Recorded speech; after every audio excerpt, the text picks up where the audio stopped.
Hello नमस्कार दोस्तों। आज हम बात करने वाले हैं रीट पात्रता परीक्षा 2025 के लिए लेवल फर्स्ट के लिए साइकोलॉजी के टॉप सिलेक्टेड क्वेश्चंस देखने वाले हैं। जितने भी क्वेश्चंस है दोस्तों पिछली रीट पात्रता परीक्षा में पूछे हुए क्वेश्चंस हैं। तो आज की क्लास दोस्तों अति महत्वपूर्ण होने वाली है। अगर दोस्तों आपने चैनल को सब्सक्राइब किया सब्सक्राइब कर लेना, साथ में दोस्तों बेल आइकन को प्रेस कर लेना। और दोस्तों आपके जितने भी साथी हैं रीट पात्रता परीक्षा 2025 की तैयारी कर रहे हैं उनके साथ दोस्तों वीडियो को शेयर जरूर कर देना। तो फर्स्ट क्वेश्चन है दोस्तों हमारा, क्रियात्मक अनुसंधान का अर्थ है। क्रियात्मक अनुसंधान का अर्थ है, ऑप्शन ए है दोस्तों एक अनुदैर्ध्य अनुसंधान, बी है दोस्तों एक अनुप्रयुक्त अनुसंधान, ऑप्शन सी है दोस्तों एक शोध जिसे तत्काल समस्या को हल किया जा सके, ऑप्शन डी है दोस्तों सामाजिक आर्थिक उद्देश्य के साथ एक शोध। तो इसका हमारा राइट आंसर क्या होगा दोस्तों? ऑप्शन सी इसका राइट आंसर होगा दोस्तों, एक शोध जिसे तत्काल समस्या को हल किया जा सके। ऑप्शन सी इसका राइट आंसर होगा। क्रियात्मक अनुसंधान का अर्थ है तो एक शोध जिसे तत्काल समस्या को हल किया जा सके। ऑप्शन सी इसका राइट आंसर होगा। क्या होगा दोस्तों? ऑप्शन सी इसका राइट आंसर होगा। नेक्स्ट क्वेश्चन है, निम्नलिखित विकास के सिद्धांत का उनके सही वर्णन से मिलान कीजिए। एक तरफ दोस्तों विकास के सिद्धांत का नाम दिया हुआ है, एक तरफ दोस्तों सिद्धांत का वर्णन दिया हुआ है। एक नंबर है दोस्तों समीप दूराभिमुख दिशा, तो इसका राइट आंसर क्या होगा दोस्तों? डी इसका राइट आंसर होगा, शरीर के केंद्र से बाहर की ओर वृद्धि। और 2 नंबर में दिया दोस्तों सिर पदाभिमुख दिशा, तो सिर से पैर का क्रम, ए से मिलान होगा इसका। 3 नंबर है दोस्तों अंतर्वैयक्तिक भिन्नताएं, तो विभिन्न बच्चे भिन्न भिन्न दर से बढ़ते हैं, बी इसका राइट आंसर होगा। और 4 नंबर है दोस्तों अंतर्वैयक्तिक भिन्नताएं, तो किसी एक बच्चे में विकास की दर विकास के एक क्षेत्र की अपेक्षा दूसरे से भिन्न हो सकती है। तो इसका हमारा राइट आंसर क्या होगा दोस्तों? 1 नंबर में डी होगा, 2 नंबर में ए होगा, 3 नंबर में बी होगा और 4 नंबर में सी होगा। तो D A B C option A इसका राइट आंसर होगा। मोस्ट इंपोर्टेंट क्वेश्चन है दोस्तों। समीप दूराभिमुख दिशा है, इसका संबंध किससे है? तो शरीर के केंद्र से बाहर की ओर वृद्धि। और सिर पदाभिमुख दिशा सिद्धांत का वर्णन किसमें है? तो सिर से पैर का क्रम। और अंतर्वैयक्तिक भिन्नताएं हैं दोस्तों, ये विभिन्न बच्चे भिन्न भिन्न दर से बढ़ते हैं।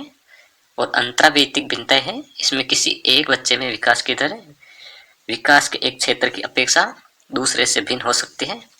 तो ऑप्शन ए इसका राइट आंसर होगा। क्या होगा दोस्तों? ऑप्शन ए इसका राइट आंसर होगा। नेक्स्ट क्वेश्चन है, विकास रिक्त स्थान दिया दोस्तों से रिक्त स्थान दिया की ओर बढ़ता है, तो इसका हमारा राइट आंसर क्या होगा दोस्तों? ऑप्शन ए इसका राइट आंसर होगा दोस्तों, सामान्य से विशिष्ट।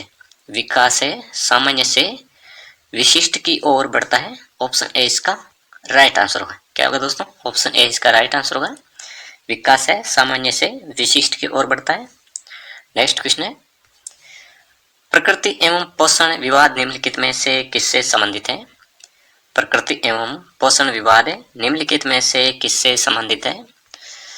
ऑप्शन ए है दोस्तों आनुवंशिकी एवं वातावरण, बी है दोस्तों विहार एवं वातावरण, सी है दोस्तों वातावरण एवं जीव विज्ञान, ऑप्शन डी है दोस्तों वातावरण एवं पालन पोषण। तो ऑप्शन ए इसका राइट आंसर होगा दोस्तों, आनुवंशिकी एवं वातावरण। प्रकृति एवं पोषण विवाद निम्नलिखित में से किससे संबंधित है? तो आनुवंशिकी एवं वातावरण से संबंधित है। ऑप्शन ए इसका राइट आंसर होगा। क्या होगा दोस्तों? ऑप्शन ए इसका राइट आंसर होगा। नेक्स्ट क्वेश्चन है, निम्नलिखित में से कौन सा या कौन से कथन असत्य है? ऑप्शन ए है दोस्तों ये समझना जरूरी नहीं है कि प्रत्येक बच्चा अद्वितीय है, ये दोस्तों गलत हो गया। ये समझना जरूरी है कि प्रत्येक बच्चा अद्वितीय है, ये नहीं आ गया तो ये दोस्तों गलत हो गया है। बी है दोस्तों बच्चा एक एकीकृत पूर्ण के रूप में विकसित होता है, ये सही है दोस्तों। सी है दोस्तों विकास के एक पहलू में किसी समस्या की दूसरों को प्रभावित करने की संभावना होती है, ये भी सही है दोस्तों। डी है दोस्तों विकास एक अनुक्रमिक प्रक्रिया है, ये भी सही है। तो इसका हमारा राइट आंसर क्या होगा दोस्तों? ऑप्शन डी इसका राइट आंसर होगा दोस्तों, केवल ए। कौन सा कथन असत्य है? तो ये समझना जरूरी नहीं है कि प्रत्येक बच्चा अद्वितीय है, ये गलत है दोस्तों। ये समझना जरूरी है कि प्रत्येक बच्चा अद्वितीय है। ऑप्शन डी इसका राइट आंसर होगा दोस्तों, केवल ए। गलत कौन सा है इसमें दोस्तों? ए इसका गलत होगा, तो ऑप्शन डी इसका राइट आंसर होगा। नेक्स्ट क्वेश्चन है, रिक्त स्थान दिया दोस्तों तब होता है या होती है जब परिपक्वता और अनुभव के कारण मनुष्य में क्रमबद्ध और प्रगतिशील परिवर्तन होते हैं। ऑप्शन ए है दोस्तों वृद्धि, बी है दोस्तों विकास, सी है दोस्तों शारीरिक बदलाव, ऑप्शन डी है दोस्तों मानसिक परिवर्तन। तो इसका हमारा राइट आंसर क्या होगा दोस्तों? ऑप्शन बी इसका राइट आंसर होगा दोस्तों, विकास। विकास तब होता है या होती है जब परिपक्वता और अनुभव के कारण मनुष्य में क्रमबद्ध और प्रगतिशील परिवर्तन होते हैं। ऑप्शन बी इसका राइट आंसर होगा। क्या होगा दोस्तों? ऑप्शन बी इसका राइट आंसर होगा। नेक्स्ट क्वेश्चन है, 16 वर्ष आयु का बच्चा बुद्धि लब्धि परीक्षण में 75 अंक प्राप्त करता है तो उसकी मानसिक आयु वर्ष होगी। 16 वर्ष का बच्चा बुद्धि लब्धि परीक्षण में 75 अंक प्राप्त करता है तो उसकी मानसिक आयु वर्ष में होगी। तो इसका राइट आंसर क्या होगा दोस्तों? ऑप्शन ए में दिया दोस्तों 8 वर्ष, बी में दोस्तों 14 वर्ष, सी है दोस्तों 15 वर्ष, ऑप्शन डी है दोस्तों 12 वर्ष। तो ऑप्शन डी इसका राइट आंसर होगा दोस्तों 12 वर्ष। क्या होगा? ऑप्शन डी इसका राइट आंसर होगा। 16 वर्ष आयु का बच्चा बुद्धि लब्धि परीक्षण में 75 अंक प्राप्त करता है तो उसकी मानसिक आयु 12 वर्ष होगी। ऑप्शन डी इसका राइट आंसर होगा। क्या होगा दोस्तों? ऑप्शन डी इसका राइट आंसर होगा। नेक्स्ट क्वेश्चन है, प्रत्येक व्यक्ति का कार्य निश्चित योग्यताओं का प्रतिबिंब होता है। किसी विशेष कार्य को करने में व्यक्ति अपनी समस्त मानसिक योग्यताओं में से कुछ को प्रतिदर्श के रूप में चुनाव कर लेता है। ये सिद्धांत किसने दिया? मोस्ट इंपोर्टेंट क्वेश्चन है दोस्तों। प्रत्येक व्यक्ति का कार्य निश्चित योग्यताओं का प्रतिबिंब होता है। किसी विशेष कार्य को करने में व्यक्ति अपनी समस्त मानसिक योग्यताओं में से कुछ को प्रतिदर्श के रूप में चुनाव कर लेता है। ये सिद्धांत किसने दिया? ऑप्शन ए है दोस्तों थॉर्नडाइक, बी है दोस्तों थ्रस्टन, सी है दोस्तों गिलफोर्ड, ऑप्शन डी है दोस्तों थॉमसन। तो ऑप्शन डी इसका राइट आंसर होगा दोस्तों, थॉमसन है। प्रत्येक व्यक्ति का कार्य निश्चित योग्यताओं का प्रतिबिंब होता है। किसी विशेष कार्य को करने में व्यक्ति अपनी समस्त मानसिक योग्यताओं में से कुछ को प्रतिदर्श के रूप में चुनाव कर लेता है। ये सिद्धांत थॉमसन ने दिया था। ऑप्शन डी इसका राइट आंसर होगा। क्या होगा दोस्तों? ऑप्शन डी इसका राइट आंसर होगा। नेक्स्ट क्वेश्चन है, निम्न में से कौन सी व्यक्तित्व मापन की प्रक्षेपी विधि है? ऑप्शन ए है दोस्तों निर्धारण मापनी, बी है दोस्तों अवलोकन, ऑप्शन सी है दोस्तों साक्षात्कार, ऑप्शन डी है दोस्तों कथनक से प्रत्यक्ष परीक्षण। तो इसका राइट आंसर क्या होगा दोस्तों? ऑप्शन डी इसका राइट आंसर होगा दोस्तों, कथनक से प्रत्यक्ष परीक्षण।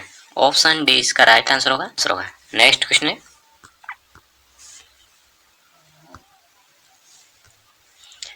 प्रतिभाशाली बालक की बुद्धि लब्धि होती है।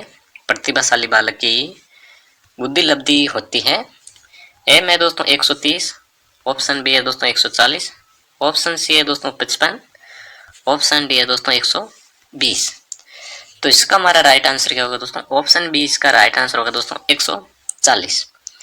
ये दोस्तों टर्मन ने बताई थी 140 से अधिक है। तो ऑप्शन बी इसका राइट आंसर होगा। प्रतिभाशाली बालक की बुद्धि लब्धि होती है तो 140 होती है। तो ऑप्शन बी इसका राइट आंसर होगा। क्या होगा दोस्तों? ऑप्शन बी इसका राइट आंसर होगा। नेक्स्ट क्वेश्चन है, स्कूलों को व्यक्तिगत भिन्नताओं का ध्यान रखना चाहिए। स्कूलों को व्यक्तिगत भिन्नताओं का ध्यान रखना चाहिए क्योंकि, तो इसका राइट आंसर क्या होगा दोस्तों? ऑप्शन डी इसका राइट आंसर होगा दोस्तों समझने के लिए कि छात्र सीखने में समर्थ या असमर्थ क्यों हो रहे हैं। ऑप्शन डी इसका राइट आंसर होगा। स्कूलों को व्यक्तिगत भिन्नताओं का ध्यान रखना चाहिए क्योंकि समझने के लिए कि छात्र सीखने में समर्थ या असमर्थ क्यों हो रहे हैं। ऑप्शन डी इसका राइट आंसर होगा। नेक्स्ट क्वेश्चन है, बुद्धि लब्धि के लिए निम्नलिखित फार्मूला किसने दिया? बुद्धि लब्धि बराबर है मानसिक आयु बटे कालानुक्रमिक आयु इंटू 100। ऑप्शन ए है दोस्तों विलियम स्टर्न, बी है दोस्तों टर्मन, सी है दोस्तों बिन्ने, ऑप्शन डी है दोस्तों गाल्टन। तो ऑप्शन बी इसका राइट आंसर होगा दोस्तों टर्मन है। बुद्धि लब्धि के लिए ये फॉर्मूला दिया हुआ दोस्तों, ये किसने दिया? बुद्धि लब्धि बराबर मानसिक आयु बटे हुआ कालानुक्रमिक आयु इंटू 100। तो ये टर्मन ने दिया था। ऑप्शन बी इसका राइट आंसर होगा। मोस्ट इंपोर्टेंट क्वेश्चन है दोस्तों ये भी। नेक्स्ट क्वेश्चन है, सृजनात्मक मुख्यतः किससे संबंधित है? सृजनात्मक मुख्यतः किससे संबंधित है? ऑप्शन ए है दोस्तों अति सक्रियता, ऑप्शन बी है दोस्तों कम बोधगम्यता, ऑप्शन सी है दोस्तों अभिसारी चिंतन, ऑप्शन डी है दोस्तों अपसारी चिंतन। तो इसका राइट आंसर क्या होगा दोस्तों? ऑप्शन डी इसका राइट आंसर होगा दोस्तों अपसारी चिंतन। क्या होगा? सृजनात्मक मुख्यतः किससे संबंधित है? तो अपसारी चिंतन से संबंधित है। ऑप्शन डी इसका राइट आंसर होगा। क्या होगा दोस्तों? ऑप्शन डी इसका राइट आंसर होगा। नेक्स्ट क्वेश्चन है, निम्नलिखित में से कौन सी स्थिति समायोजन को बढ़ावा देती है? निम्नलिखित में से कौन सी स्थिति समायोजन को बढ़ावा देती है? ऑप्शन ए है दोस्तों तीव्र चिंता, ऑप्शन बी है दोस्तों अपराध बोध के बारे में जुनूनी सोच, ऑप्शन सी है दोस्तों बीमारी का डर, ऑप्शन डी है दोस्तों विक्षिप्त भय और चिंता से मुक्ति। तो इसका हमारा राइट आंसर क्या होगा दोस्तों? ऑप्शन डी इसका राइट आंसर होगा दोस्तों विक्षिप्त भय और चिंता से मुक्ति। क्या होगा? ऑप्शन डी इसका राइट आंसर होगा। कौन सी स्थिति समायोजन को बढ़ावा देती है? तो विक्षिप्त भय और चिंता से मुक्ति। ऑप्शन डी इसका राइट आंसर होगा। नेक्स्ट क्वेश्चन है, कक्षा 2 की छात्रा सृष्टि को अध्यापिका ने मूल गणित विषय के सवाल करवाए। अगले दिन उसने बाजार में सामान खरीदने के उपरांत दुकानदार द्वारा की गई योग की गलती को चिन्हित करके सही करवाया। यह अधिगम का कौन सा प्रकार है? ए में है दोस्तों नकारात्मक स्थानांतरण, बी में है दोस्तों सकारात्मक स्थानांतरण, सी में है दोस्तों द्विपक्षीय स्थानांतरण, डी है दोस्तों शून्य स्थानांतरण। तो इसका राइट आंसर क्या होगा दोस्तों? ऑप्शन बी इसका राइट आंसर होगा दोस्तों सकारात्मक स्थानांतरण। क्या होगा? ऑप्शन बी इसका राइट आंसर होगा सकारात्मक स्थानांतरण। कक्षा 2 की छात्रा सृष्टि को अध्यापिका ने मूल गणित विषय के सवाल करवाए और अगले दिन उसने बाजार में सामान खरीदने के उपरांत दुकानदार द्वारा की गई योग की गलती को चिन्हित करके सही करवाया। यह अधिगम का सकारात्मक स्थानांतरण का प्रकार है। ऑप्शन बी इसका राइट आंसर होगा। क्या होगा दोस्तों? ऑप्शन बी इसका राइट आंसर होगा। नेक्स्ट क्वेश्चन है, एक व्यक्ति में एक समय पर दो विपरीत इच्छाओं का होना कहलाता है। ए में दिया दोस्तों द्वंद्व, बी है दोस्तों कुंठा, सी है दोस्तों चिंता, ऑप्शन डी है दोस्तों दबाव। तो इसका राइट आंसर क्या होगा दोस्तों? ऑप्शन ए इसका राइट आंसर होगा दोस्तों द्वंद्व। ऑप्शन ए इसका राइट आंसर होगा। क्या होगा दोस्तों? ऑप्शन ए इसका राइट आंसर होगा। नेक्स्ट क्वेश्चन है,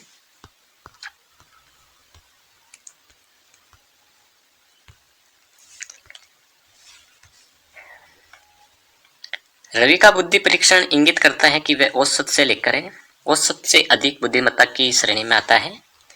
हालांकि पढ़ने, वर्तनी, सामाजिक विज्ञान और विज्ञान में उसके ग्रेड बहुत कम है। उसके गणित के ग्रेड काफ़ी अधिक है। रवि लेखन कौशल में अच्छा है। रवि में अधिक संभावना है। तो इसका हमारा राइट आंसर क्या होगा दोस्तों? ऑप्शन सी इसका राइट आंसर होगा दोस्तों डिसलेक्सिया या पढ़ने से संबंधित विकृति। क्या होगा दोस्तों? ऑप्शन सी इसका राइट आंसर होगा डिसलेक्सिया या पढ़ने से संबंधित विकृति। ऑप्शन सी इसका राइट आंसर होगा। नेक्स्ट क्वेश्चन है,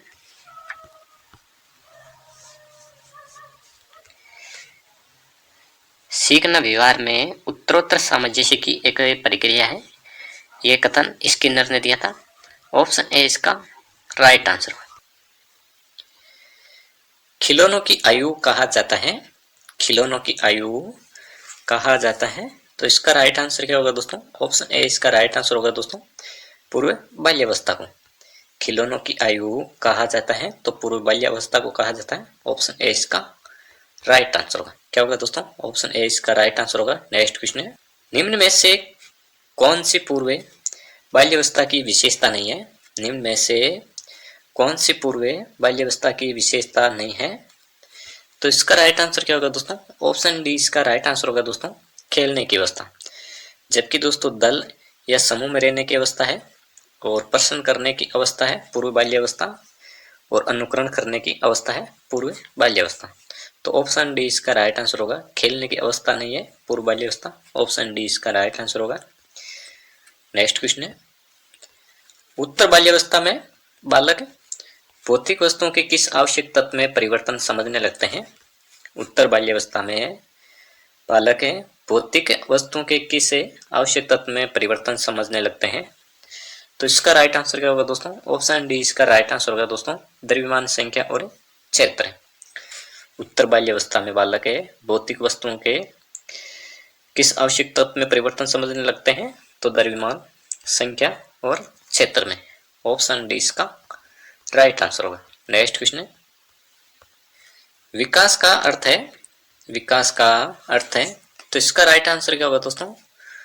ऑप्शन सी इसका राइट आंसर होगा दोस्तों, अभिप्रेरणा एवं अनुभव के फलस्वरूप होने वाले परिवर्तन की उत्तरोत्तर श्रृंखला। राइट आंसर क्या होगा दोस्तों? ऑप्शन सी इसका राइट आंसर होगा। विकास का क्या अर्थ है? तो अभिप्रेरणा एवं अनुभव के फलस्वरूप होने वाले परिवर्तन की उत्तरोत्तर श्रृंखला। ऑप्शन सी इसका राइट आंसर होगा। क्या होगा दोस्तों? ऑप्शन सी इसका राइट आंसर होगा। नेक्स्ट क्वेश्चन है, विकास के संदर्भ में निम्न में से कौन सा कथन सत्य नहीं है? तो इसका राइट आंसर क्या होगा दोस्तों? ऑप्शन बी इसका राइट आंसर होगा दोस्तों, विकास उकसाने या बढ़ावा देने से नहीं होता है। ऑप्शन बी इसका राइट आंसर होगा। विकास के संदर्भ में कौन सा कथन सत्य नहीं है? Option B. जबकि दोस्तों विकास के संदर्भ में कौन से कथन सत्य हैं? तो विकास की प्रत्येक अवस्था के अपने खतरे हैं, और विकास सांस्कृतिक परिवर्तनों से प्रभावित होता है, और विकास की प्रत्येक अवस्था की अपनी विशेषताएं होती है। तो इसमें गलत कौन सा है? ऑप्शन बी इसका राइट आंसर होगा। नेक्स्ट क्वेश्चन है, सामान्य परिपक्वन से पहले प्रशिक्षित करना प्राय, सामान्य परिपक्वन से पहले प्रशिक्षित करना प्राय लाभकारी हो या हानिकारक है? ये इस पर निर्भर करता है कि प्रशिक्षण में किस प्रकार की विधि का प्रयोग किया गया है। तो ऑप्शन डी इसका राइट आंसर होगा। क्या होगा दोस्तों? ऑप्शन डी इसका राइट आंसर होगा। नेक्स्ट क्वेश्चन है, 5 वर्ष का राजू अपनी खिड़की के बाहर तूफान को देखता है, बिजली चमकती है और कड़कने की आवाज आती है। राजू शोर सुनकर उछलता है, बार बार ये घटना होती है। फिर कुछ देर शांति के पश्चात बिजली कड़कती है, राजू बिजली की गर्जना सुनकर उछलता है। राजू का उछलना सीखने के किस सिद्धांत का उदाहरण है? तो इसका राइट आंसर होगा दोस्तों, ऑप्शन ए शास्त्रीय अनुबंधन। राइट आंसर क्या होगा दोस्तों? ऑप्शन ए इसका राइट आंसर होगा, शास्त्रीय अनुबंधन। नेक्स्ट क्वेश्चन है, सकारात्मक दंड का निम्न में से कौन सा उदाहरण है? सकारात्मक दंड का निम्न में से कौन सा उदाहरण है? तो इसका राइट आंसर होगा दोस्तों, ऑप्शन ए मित्रों के द्वारा उपहास। सकारात्मक दंड का निम्न में से कौन सा उदाहरण है? तो मित्रों के द्वारा उपहास। ऑप्शन ए इसका राइट आंसर होगा। नेक्स्ट क्वेश्चन है, निम्न में से कौन सा कथन अभिप्रेरणा एक प्रक्रिया के संदर्भ में उपयुक्त नहीं है? तो इसका राइट आंसर क्या होगा दोस्तों? ऑप्शन डी इसका राइट आंसर होगा, यह व्यक्ति की अप्रिय स्थिति को दूर रखता है। ऑप्शन डी इसका राइट आंसर होगा। कौन सा कथन है जो अभिप्रेरणा एक प्रक्रिया के संदर्भ में उपयुक्त नहीं है? ऑप्शन डी इसका राइट आंसर होगा। जबकि दोस्तों अभिप्रेरणा एक प्रक्रिया के संदर्भ में कौन कौन से उपयुक्त है? यह व्यक्ति को लक्ष्य की ओर ले जाता है, और यह व्यक्ति की शारीरिक आवश्यकताओं की संतुष्टि करता है, और यह मनोवैज्ञानिक आकांक्षा को प्राप्त करने में सहायता करता है। कौन? अभिप्रेरणा। तो ऑप्शन डी इसका राइट आंसर होगा। कौन सा उपयुक्त नहीं है अभिप्रेरणा के संबंध में? Option D. नेक्स्ट क्वेश्चन है, किसी उद्दीपन के निरंतर दिए जाने से व्यवहार में होने वाले अस्थायी परिवर्तन कहलाता है? किसी उद्दीपन के निरंतर दिए जाने से व्यवहार में होने वाले अस्थायी परिवर्तन कहलाता है। तो ऑप्शन ए इसका राइट आंसर होगा दोस्तों, अभ्यस्तता। क्या होगा? ऑप्शन ए इसका राइट आंसर होगा। किसी उद्दीपन के निरंतर दिए जाने से व्यवहार में होने वाले अस्थायी परिवर्तन कहलाता है, तो अभ्यस्तता कहलाता है। ऑप्शन ए इसका राइट आंसर होगा। नेक्स्ट क्वेश्चन है, विद्यार्थियों की अभिवृत्तियों में परिवर्तन के लिए निम्न में से किस विधि का प्रयोग अध्यापक को नहीं करना चाहिए? विद्यार्थियों की अभिवृत्तियों में परिवर्तन के लिए निम्न में से किस विधि का प्रयोग अध्यापक को नहीं करना चाहिए? तो इसका हमारा राइट आंसर क्या होगा दोस्तों? ऑप्शन ए इसका राइट आंसर होगा दोस्तों, दबाव से किसी बात या विचार के लिए राज्य करना। ऑप्शन ए इसका राइट आंसर होगा। नेक्स्ट क्वेश्चन है, 6 से 10 वर्ष की अवस्था में बालक रुचि लेना प्रारंभ करते हैं। 6 से 10 वर्ष की अवस्था में बालक रुचि लेना प्रारंभ करते हैं। तो ऑप्शन डी इसका राइट आंसर होगा दोस्तों, विद्यालय में। राइट आंसर क्या होगा दोस्तों, ऑप्शन डी इसका राइट आंसर होगा। 6 से 10 वर्ष की अवस्था में बालक रुचि लेना प्रारंभ करते हैं, किसमें, विद्यालय में। ऑप्शन डी इसका राइट आंसर होगा। नेक्स्ट क्वेश्चन है, कौन सिद्धांत व्यक्त करता है कि मानव मस्तिष्क एक बर्फ की बड़ी चट्टान के समान है, जो कि अधिकांशतः छिपी रहती है एवं उसमें चेतन के 3 स्तर है। तो ऑप्शन सी इसका राइट आंसर होगा दोस्तों, मनोविश्लेषणात्मक सिद्धांत। क्या होगा, ऑप्शन सी इसका राइट आंसर होगा। मनोविश्लेषणात्मक सिद्धांत है, यह व्यक्त करता है कि मानव मस्तिष्क एक बर्फ की बड़ी चट्टान के समान है, जो कि अधिकांशतः छिपी रहती है, उसमें चेतन के 3 स्तर है। ऑप्शन सी इसका राइट आंसर। निम्न में से किसने अधिगम सिद्धांत का प्रतिपादन नहीं किया? निम्न में से किसने अधिगम सिद्धांत का प्रतिपादन नहीं किया? ए है दोस्तों थॉर्नडाइक, ऑप्शन बी है दोस्तों स्किनर, ऑप्शन सी है दोस्तों कोहलर, ऑप्शन डी है दोस्तों BS बलूम। तो इसका हमारा राइट आंसर क्या होगा दोस्तों, ऑप्शन डी इसका राइट आंसर होगा दोस्तों। BS बलूम ने अधिगम सिद्धांत का प्रतिपादन नहीं किया, जबकि दोस्तों थॉर्नडाइक, स्किनर और कोहलर ने अधिगम सिद्धांत का प्रतिपादन किया। ऑप्शन डी इसका राइट आंसर होगा। क्या होगा दोस्तों, ऑप्शन डी इसका राइट आंसर होगा। नेक्स्ट क्वेश्चन है, निम्न में से किस सिद्धांत को पुनर्बलन का सिद्धांत भी कहते हैं? किस सिद्धांत को पुनर्बलन का सिद्धांत भी कहते हैं? तो इसका राइट आंसर क्या होगा दोस्तों, ऑप्शन ए इसका राइट आंसर होगा दोस्तों, क्रिया प्रसूत अनुबंधन सिद्धांत को।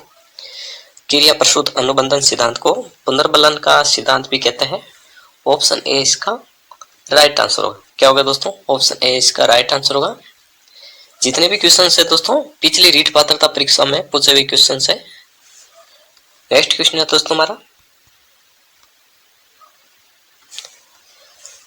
निम्नलिखित में से उस उदाहरण का चयन कीजिए जो आंतरिक अभिप्रेरणा को दर्शाता है। निम्नलिखित में से उस उदाहरण का चयन करना है जो आंतरिक अभिप्रेरणा को दर्शाता है।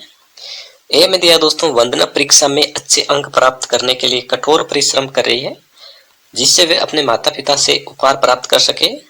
तो दोस्तों ये तो भाई अभिप्रेरणा का उदाहरण है। बी में दिया दोस्तों, उर्मिला फटाफट गृह कार्य समाप्त कर रही है, क्योंकि गृह कार्य समाप्त करके वे टीवी देख सकेगी। सी है दोस्तों, इला बहुत सारी पुस्तकें पढ़ रही है, क्योंकि वह जिले में प्रथम स्थान प्राप्त करके विद्यालय का नाम जिला स्तर पर रोशन करना चाहती है। ऑप्शन डी में दिया दोस्तों, मेगा अपने परियोजना कार्य के लिए विभिन्न स्रोत तलाश रही है, क्योंकि वह नई जानकारी प्राप्त करने में रुचि रखती है। तो ऑप्शन डी इसका राइट आंसर होगा हमारा। क्या होगा, ऑप्शन डी।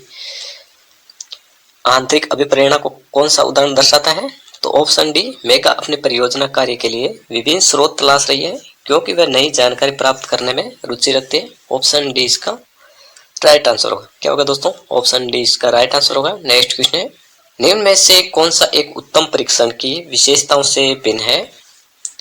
निम्न में से कौन सा एक है उत्तम परीक्षण की विशेषताओं से भिन्न है? ए में दिया दोस्तों विश्वसनीयता, बी में है दोस्तों वैधता, सी में है वस्तुनिष्ठता, ऑप्शन डी है दोस्तों अभिसमता। तो इसका हमारा राइट आंसर क्या होगा दोस्तों, ऑप्शन डी इसका राइट आंसर होगा दोस्तों अभिसमता। कौन सा एक है उत्तम परीक्षण की विशेषताओं से भिन्न है? तो ऑप्शन डी इसका राइट आंसर होगा अभिसमता। क्या होगा, ऑप्शन डी इसका राइट आंसर होगा। नेक्स्ट क्वेश्चन है, शिक्षार्थी केंद्रित पाठ्यक्रम में निम्नलिखित में से कौन सबसे महत्वपूर्ण है? शिक्षार्थी केंद्रित पाठ्यक्रम में निम्नलिखित में से कौन सबसे महत्वपूर्ण है? ए में है दोस्तों अध्यापक, बी है बच्चा, ऑप्शन सी है दोस्तों विषय वस्तु, ऑप्शन डी है दोस्तों वातावरण। तो इसका हमारा राइट आंसर क्या होगा दोस्तों, ऑप्शन बी इसका राइट आंसर होगा दोस्तों बच्चा। तो ऑप्शन बी इसका राइट आंसर होगा दोस्तों बच्चा है, शिक्षार्थी केंद्रित पाठ्यक्रम में सबसे महत्वपूर्ण है। ऑप्शन बी इसका राइट आंसर होगा। क्या होगा दोस्तों, ऑप्शन बी इसका राइट आंसर होगा। नेक्स्ट क्वेश्चन है,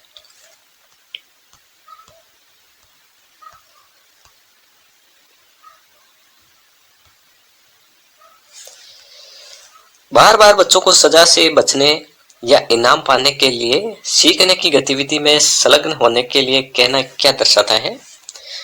बार बार बच्चों को सजा से बचने या इनाम पाने के लिए सीखने की गतिविधियों में संलग्न होने के लिए कहना क्या दर्शाता है? तो ऑप्शन डी इसका राइट आंसर होगा दोस्तों। बच्चों की प्राकृतिक रुचि और सीखने में शामिल होने की जिज्ञासा को कम करता है। अगर दोस्तों आप बच्चे को बार बार कहोगे तुम्हें सजा दी जाएगी या तुम्हें इनाम दिया जाएगा, तो बच्चों की जो प्राकृतिक रुचि और सीखने में शामिल होने की जिज्ञासा है वो कम हो जाएगी। ऑप्शन डी इसका राइट आंसर होगा। क्या होगा दोस्तों? ऑप्शन डी इसका राइट आंसर होगा। नेक्स्ट क्वेश्चन है, आरटीई अधिनियम 2009 के अनुसार शिक्षकों के लिए प्रति सप्ताह काम के निर्धारित घंटे हैं। आरटीई अधिनियम 2009 के अनुसार शिक्षकों के प्रति सप्ताह काम के निर्धारित घंटे हैं। तो ऑप्शन सी इसका राइट आंसर होगा दोस्तों, 45 घंटे। राइट आंसर क्या होगा दोस्तों? ऑप्शन सी इसका राइट आंसर होगा, 45 घंटे। नेक्स्ट क्वेश्चन है,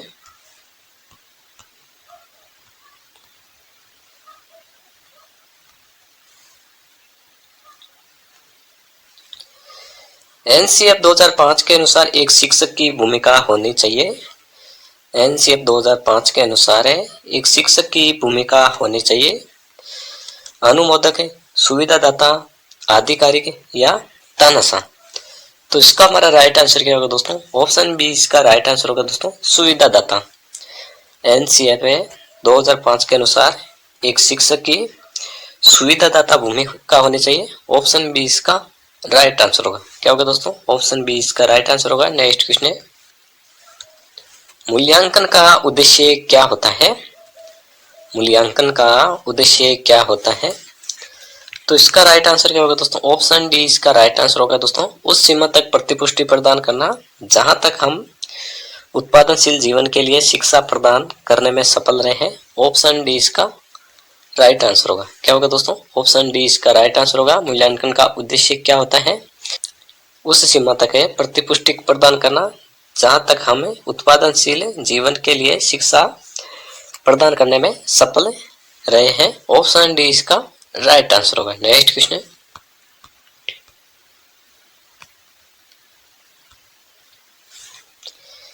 एक चिंतनशील शिक्षक कक्षा कक्ष में ऐसी परिस्थिति उत्पन्न करता है कि छात्र ए में दिया दोस्तों व्याख्यान सुन सके, बी है दोस्तों कक्षा कक्ष में शिक्षक के व्याख्यान के नोट्स ले सके, सी है दोस्तों कक्षा कक्ष में अनुशासन बनाए रखे, ऑप्शन डी है दोस्तों छात्रों और शिक्षक में पारस्परिक अंतःक्रिया को प्रोत्साहन मिले। तो ऑप्शन डी इसका राइट आंसर होगा दोस्तों, छात्रों और शिक्षक में पारस्परिक अंतःक्रिया को प्रोत्साहन मिले। ऑप्शन डी इसका राइट आंसर होगा।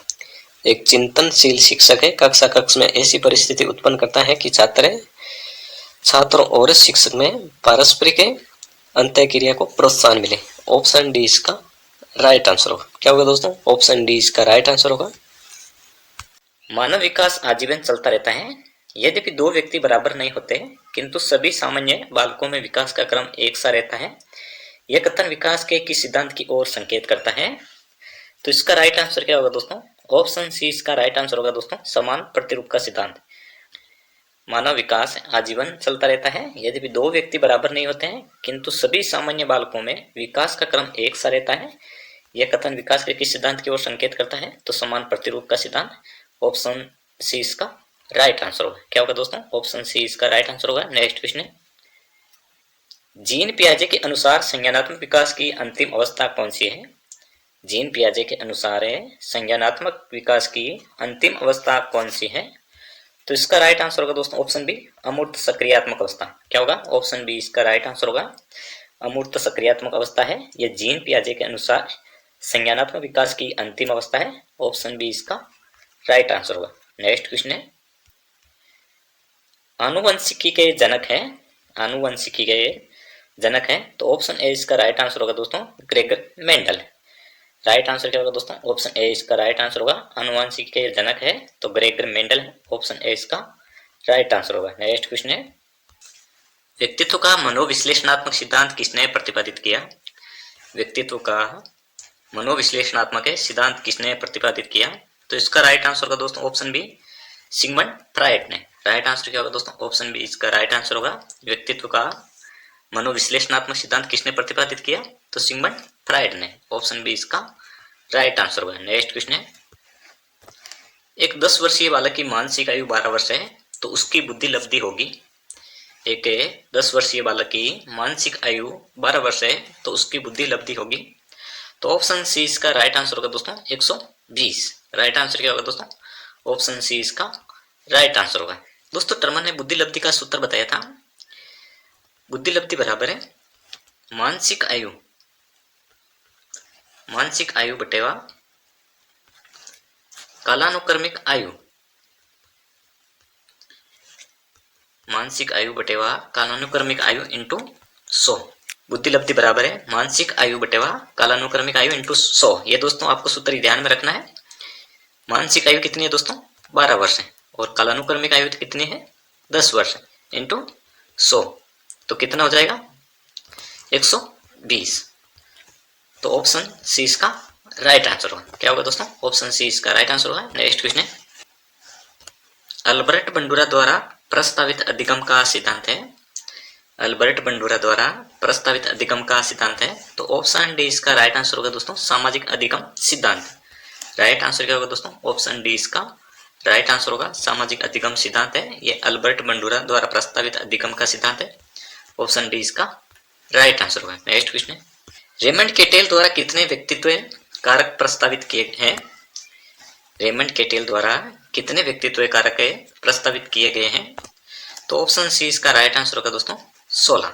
ऑप्शन सी इसका राइट आंसर होगा। नेक्स्ट क्वेश्चन है, निम्नलिखित में से कौन सा मास्लो की आवश्यकताओं के पदानुक्रम में सम्मिलित नहीं है?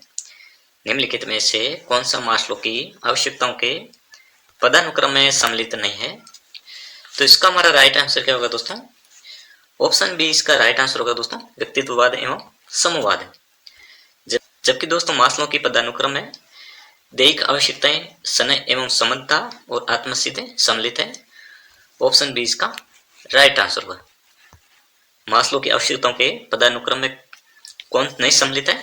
तो व्यक्तिवाद एवं समूहवाद। ऑप्शन बी इसका राइट आंसर होगा। नेक्स्ट क्वेश्चन है, एक व्यक्ति में एक समय पर दो विपरीत इच्छाओं का होना कहलाता है।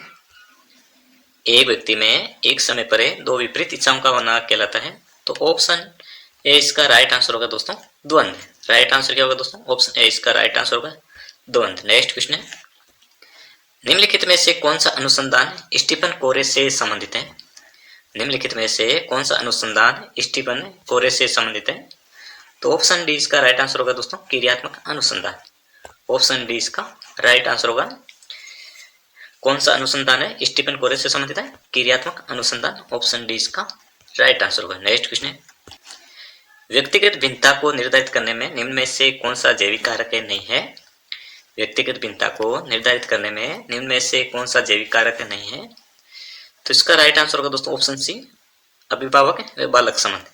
ऑप्शन सी इसका राइट आंसर होगा। व्यक्तिगत भिन्नता को निर्धारित करने वाले कौन से जैविक कारक है? आनुवंशिकता, जन्मजात स्वभाव और शारीरिक स्वास्थ्य। ऑप्शन सी इसका राइट आंसर होगा। क्या होगा? ऑप्शन सी इसका राइट आंसर होगा। नेक्स्ट क्वेश्चन है, डाउन से लक्षण का कारण क्या है? तो त्रिगुण सूत्रता 21 है। ऑप्शन बी इसका राइट आंसर होगा। क्या होगा दोस्तों? ऑप्शन बी इसका राइट आंसर होगा। नेक्स्ट क्वेश्चन है, तन्यता की अवधारणा से आशय है। तो ऑप्शन सी इसका राइट आंसर होगा दोस्तों प्राप्तांकों की बारंबारता। ऑप्शन सी इसका राइट आंसर होगा। नेक्स्ट क्वेश्चन है, निम्नलिखित में से कौन सा प्रक्षेपीय परीक्षण का उदाहरण नहीं है? निम्नलिखित में से कौन सा प्रक्षेपीय परीक्षण का उदाहरण नहीं है? तो ऑप्शन डी इसका राइट आंसर होगा दोस्तों MMPI। डी इसका राइट आंसर होगा। नेक्स्ट क्वेश्चन है, बहुबुद्धि का सिद्धांत किसने प्रतिपादित किया? बहुबुद्धि का सिद्धांत किसने प्रतिपादित किया? तो ऑप्शन ए इसका राइट आंसर होगा दोस्तों हार्वर्ड गार्डनर ने। ऑप्शन ए इसका राइट आंसर होगा। नेक्स्ट क्वेश्चन है, उपचारात्मक शिक्षण किस प्रकार के बालकों के लिए प्रयुक्त होता है? उपचारात्मक शिक्षण किस प्रकार के बालकों के लिए प्रयुक्त होता है? तो ऑप्शन बी इसका राइट आंसर होगा दोस्तों धीमे सीखने वाले बालक। ऑप्शन बी इसका राइट आंसर होगा। क्या होगा दोस्तों? ऑप्शन बी इसका राइट आंसर होगा। नेक्स्ट क्वेश्चन है, शिक्षण की खेलकूद विधि किस सिद्धांत पर आधारित है? शिक्षण की खेलकूद विधि किस सिद्धांत पर आधारित है? तो ऑप्शन बी इसका राइट आंसर होगा दोस्तों वृद्धि और विकास का सिद्धांत पर। ऑप्शन बी इसका राइट आंसर होगा। शिक्षण की खेलकूद वृद्धि और विकास के सिद्धांत पर आधारित है। ऑप्शन बी इसका राइट आंसर होगा। नेक्स्ट क्वेश्चन है, एनसीएफ 2005 की राष्ट्रीय स्टीयरिंग समिति के अध्यक्ष कौन थे? एनसीएफ 2005 की राष्ट्रीय स्टीयरिंग समिति के अध्यक्ष कौन थे? तो ऑप्शन सी इसका राइट आंसर होगा दोस्तों, प्रोफेसर यशपाल। ऑप्शन सी इसका राइट आंसर होगा। नेक्स्ट क्वेश्चन है, आरटीई अधिनियम 2009 किस आयु समूह के बालकों के लिए है? तो ऑप्शन डी इसका राइट आंसर होगा दोस्तों, 6 से 14 वर्ष की आयु के बालकों के लिए। ऑप्शन डी इसका राइट आंसर होगा। नेक्स्ट क्वेश्चन है, निम्नलिखित में से कौन सा दैहिक अभिप्रेरक नहीं है? निम्नलिखित में से कौन सा दैहिक अभिप्रेरक नहीं है? तो ऑप्शन ए इसका राइट आंसर होगा दोस्तों, उपलब्धि। जबकि दोस्तों भूख, प्यास और नींद है ये दैहिक अभिप्रेरक है। ऑप्शन ए इसका राइट आंसर होगा। क्या होगा दोस्तों? ऑप्शन ए इसका राइट आंसर होगा, उपलब्धि नहीं है। ऑप्शन ए इसका राइट आंसर होगा। नेक्स्ट क्वेश्चन है, एनसीएफ 2005 के अनुसार गणित शिक्षण का प्रमुख उद्देश्य है? एनसीएफ 2005 के अनुसार गणित शिक्षण का प्रमुख उद्देश्य है। तो ऑप्शन सी इसका राइट आंसर होगा दोस्तों, बालक के चिंतन का गणितीकरण। ऑप्शन सी इसका राइट आंसर होगा। एनसीएफ 2005 के अनुसार गणित शिक्षण का प्रमुख उद्देश्य क्या है? तो बालक के चिंतन का गणितीकरण। ऑप्शन सी इसका राइट आंसर होगा। नेक्स्ट क्वेश्चन है, पारितोषिक तथा दंड के माध्यम से सीखना अधिगम के किस सिद्धांत से संबंधित है? पारितोषिक तथा दंड के माध्यम से सीखना अधिगम के किस सिद्धांत से संबंधित है? तो ऑप्शन बी इसका राइट आंसर होगा दोस्तों, क्रिया प्रस्तुत अनुबंध सिद्धांत से। किसी विशेष कार्यक्रम या प्रशिक्षण के प्रभाव का मापन करने के लिए किस प्रकार के परीक्षणों को परिकल्पित किया जाता है? तो ऑप्शन सी इसका राइट आंसर होगा दोस्तों, उपलब्धि। किसी विशेष कार्यक्रम या प्रशिक्षण के प्रभाव का मापन करने के लिए किस प्रकार के परीक्षणों को परिकल्पित किया जाता है? तो उपलब्धि को। ऑप्शन सी इसका राइट आंसर होगा। नेक्स्ट क्वेश्चन है, विकास की किस अवस्था में एक व्यक्ति व्यावसायिक समायोजन की समस्या का सामना करता है? तो ऑप्शन बी इसका राइट आंसर होगा दोस्तों, किशोरावस्था। नेक्स्ट क्वेश्चन है, शिक्षण अधिगम का मनोवैज्ञानिक आधार किस पर निर्भर करता है? तो इसका राइट आंसर क्या होगा दोस्तों? ऑप्शन ए इसका राइट आंसर होगा दोस्तों, अध्यापन शैली पर। ऑप्शन ए इसका राइट आंसर होगा। शिक्षण अधिगम का मनोवैज्ञानिक आधार किस पर निर्भर करता है? तो अध्यापन शैली पे। ऑप्शन ए इसका राइट आंसर होगा। नेक्स्ट क्वेश्चन है, आरटीई अधिनियम 2009 के अनुसार प्राथमिक विद्यालयों के लिए विद्यार्थी अध्यापक अनुपात होना चाहिए। आरटीई अधिनियम 2009 के अनुसार प्राथमिक विद्यालयों के लिए विद्यार्थी और अध्यापक अनुपात होना चाहिए। तो ऑप्शन डी इसका राइट आंसर होगा दोस्तों, 30:1 है। ऑप्शन डी इसका राइट आंसर होगा। नेक्स्ट क्वेश्चन है, कौन सा रोग वंशानुगत है? कौन सा रोग है वंशानुगत है? तो ऑप्शन सी इसका राइट आंसर होगा दोस्तों, पार्किंसन। राइट आंसर क्या होगा दोस्तों? ऑप्शन सी इसका राइट आंसर होगा, पार्किंसन से ये रोग वंशानुगत है। ऑप्शन सी इसका राइट आंसर होगा। नेक्स्ट क्वेश्चन है, निम्नलिखित में से कौन सा बुद्धि का निष्पादन परीक्षण है? निम्नलिखित में से कौन सा बुद्धि का निष्पादन परीक्षण है? तो ऑप्शन ए इसका राइट आंसर होगा दोस्तों, भाटिया बैटरी। राइट आंसर क्या होगा दोस्तों? ऑप्शन ए इसका राइट आंसर होगा, भाटिया बैटरी है ये बुद्धि का निष्पादन परीक्षण है। ऑप्शन ए इसका राइट आंसर होगा।